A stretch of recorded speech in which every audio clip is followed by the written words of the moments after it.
Following up on a story we brought you in May. This week, the Prickly Pear Land Trust said it had completed efforts to acquire hundreds of acres in the Birdseye area. MTN's Tom Buchanan spoke with the organization about their future plan for the land.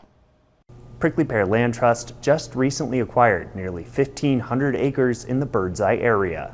I think that land protection is one of the most important things that we can do as Montanans to preserve our way of life and our quality of life in this state. After receiving funds from Lewis and Clark County, PPLT acquired the nearly 1,500 acres known as Birdseye Ranch.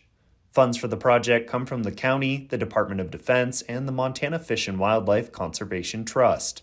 Adjacent to Fort Harrison, this land acquisition serves a twofold purpose.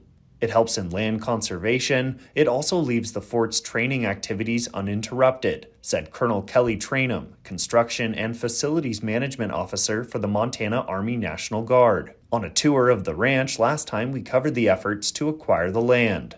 More houses, more neighbors could restrict on what we could do, how we can train, and maybe possibly even the hours we could train. So this, by having this in open space, allows us to continue our 24/7 training mission that we have. Mary Hollow, Executive Director of PPLT, says that next steps include creating a management plan. Within that plan, they will continue to allow grazing of the land, which helps serve conservation efforts. They also plan to allow for public access to the adjacent thousands of acres of public lands.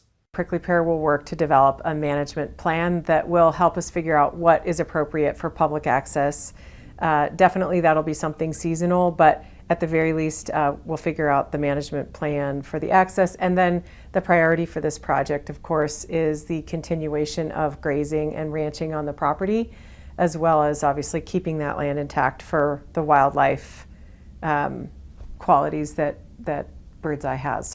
Reporting in Helena, Tom Buchanan, MTN News.